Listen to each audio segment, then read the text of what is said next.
अनंत श्री स्वामी अखंडानंद जी सरस्वती महाराज भागवतामृत 1981 में आगे सुनाते हैं कि दिन भर में सैकड़ों हजारों बार भय शोक से ग्रस्त होता मनुष्य की विद्या बुद्धि की पहचान नहीं है, मूर्खता की पहचान है। क्योंकि शोक भय तो इस संसार में आते ही जाते रहते हैं, इनसे अपने को चित्त दुखी नहीं करना चाहिए।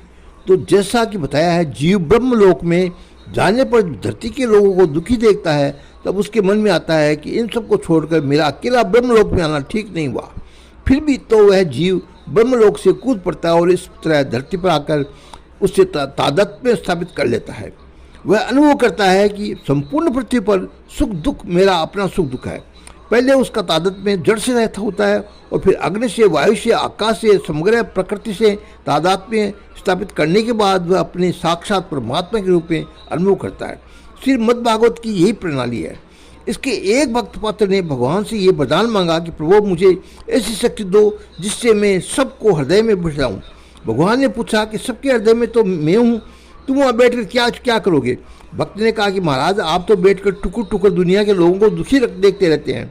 भगवान ने कहा कि अरे भाई, अपने हृदय में तो सब बैठे हुए हैं और वे स्वयं दुखी सुखी होते हैं, तुम वहाँ बैठकर क्या करोगे? भक्त ने कहा भगवान मैं ये करूँगा कि आप तो देखते रहिए, आपके देखने में कोई बादल न पड़े, लेकिन संसार के प्राणियों के हिस्से का सबका सब दुख मुझे मिल जाए और सभी सुखी हो जाए।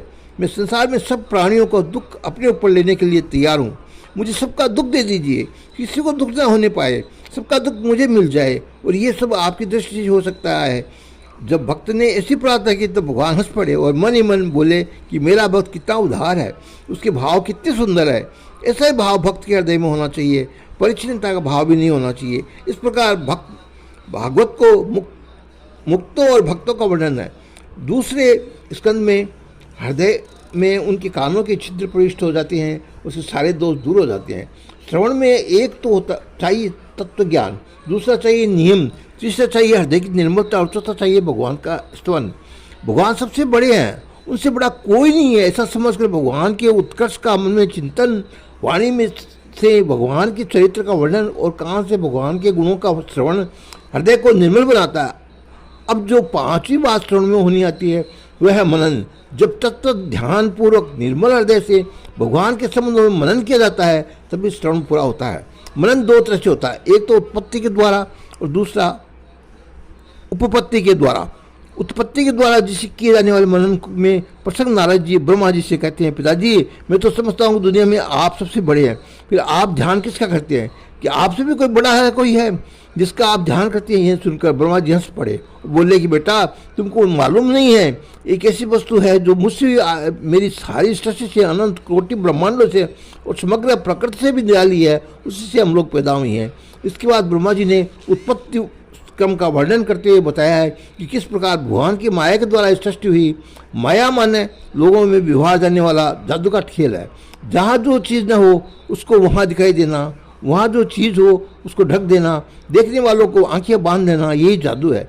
इसी तरह जो नहीं है वो दिखाई पड़ने लगता है और जो है उसका दिखना बंद हो जाता है। इसी का नाम माया है। माया के बिना अद्वितीय अनंत परमात्मा में ये सृष्टि दिखाई नहीं पड़ सकती। उपासक लोग माया को भगवान की अचिंत्य शक्ति कहते हैं और वेदांती लोग वेदांत ब्रह्म के कारण सृष्टि को संगति लगाने के लिए भगवान ने माया को अध्यारोपित मानते हैं। लेकिन चाहे अध्यारोपित हो मानो, चाहे भगवान की अचिंत्य शक्ति मानो, ये तो समग्र सृष्टि पैदा हुई है, भगवान को माया ही है, भगवान के जादू का खेल है। जो अनित्य वस्तु होती है उसी का जन्म होता है। ये सृष्टि आने वाली जाने वाली है, पैदा होने के कारण मरने वाली भी है और परिवर्तनशील है, क्योंकि इसमें जो जीव है वो नित्य है। दुनिया में ऐसा कोई माई का लाल नहीं है जो ये अनुभव कर ले कि मैं नहीं हूँ। ऐसा कोई व्यक्ति न हुआ हो, न वो है और न आगे होने वाला है। ये भौतिक विज्ञान नहीं है कि इसमें न जाने क्या क्या आविष्कार होने की संभावना। ये तो अनुभव का क्षेत्र है। यहाँ सर्वथा सुनिश्चित है कि कोई भी मैं नहीं हूँ ऐसा अनुभव नहीं कर सकता। कोई भी वस्तु, चाहे वह ज्ञान हो चाहे अज्ञान हो, ज्ञान से भी तो ज्ञान के बिना सुसुप्ति भी प्रकाशित नहीं होती, समाधि में भी प्रकाशित नहीं होती, प्रलय भी प्रकाशित नहीं होता। यहाँ तक कि ज्ञान का लोभ भी ज्ञान से ही मालूम पड़ता है। यहाँ एक बात पर ध्यान दीजिए, उत्तर पूर्व दक्षिण चारों दिशाएं हैं, कहाँ से पैदा हुई? क्या आप बता सकते हैं कि पूर्व से पूर्व, पश्चिम से पश्चिम कहाँ से शुरू हुआ है? इसी तरह पूर्व पश्चिम का कहाँ अंत होता है कोई पता नहीं बता सकता। ऊपर और नीचे कहाँ कहाँ से प्रारंभ होता है किसी को मालूम नहीं है। इसका एकमात्र उत्तर यही है कि किसी को भी पूर्व पश्चिम उत्तर दक्षिण ऊपर के नीचे की दिशाओं का आदि अंत का पता नहीं है। लेकिन अध्यात्म इसका उत्तर देता है। वह कहता है कि जहाँ आपको मैं हूँ वहीं से पूर्व है, वहीं दक्षिण, वहीं ऊपर और नीचे दिखाई होती है। यदि आप इनको पूरी तरह से ढकने ढूंढने जाएंगे तो ये आपको कहीं भी नहीं मिलेगी, केवल आपका अज्ञान मिलेगा और आप अपने अंधकार में डूब जाएंगे। इसलिए आपको पूर्व पश्चिम उत्तर दक्षिण ऊपर नीचे दिशाओं तथा इतिहास का आज ढूंढने के लिए कहीं बाहर जाने की जरूरत नहीं है। आपका अर्थ जहाँ मैं हूँ वही सच्चा है। यदि वही अनादि बैठा हुआ हूँ और वही ज्ञान स्वरूप मैंने परमात्मा है, फिर आपको अज्ञान में भटकने की क्या जरूरत है। यदि आप कहें कि सृष्टि की उत्पत्ति कैसे होती है, क्योंकि मैं तो साक्षी हूँ, ज्ञान स्वरूप हूँ, और उसके द्वारा किस प्रकार सृष्टि होगी, तो इसका उत्तर तो मैं सृष्टि इस प्रकार नहीं होती, माया से सृष्टि होती है। जब तक सृष्टि दिखाई पड़ती है उसके कारण ही कल्पना करनी पड़ती है। भागवत में सृष्टि की उत्पत्ति का निरूपण क्रम से किया गया है। फिर बताया गया कि भगवान जन्म कैसे होता है। जो अनित्य है उसी की उत्पत्ति होती है। जो नित्य और परिच्छिन्न जीव है उसका अनित्य से समागम होता है। तो जो नित्य और अपरिच्छिन्न परमात्मा है उसमें सारी की सारी सृष्टि माया से अभिभूत होती है। इस प्रकार उत्पत्ति के प्रसंग का निरूपण द्वितीय स्कंद के 5 और 6 और 7 इन अध्यायों में किया गया है। पहले माया से जगत की उत्पत्ति होती है, फिर जीव का समागम और तत्पश्चात भगवान के अवतार का वर्णन। इसके बाद द्वितीय स्कंद के 8, 9, 10 इन 3 अध्यायों में उत्पत्ति तथा परमात्मा का निरूपण है। उत्पत्ति द्वारा नाम मुक्ति है।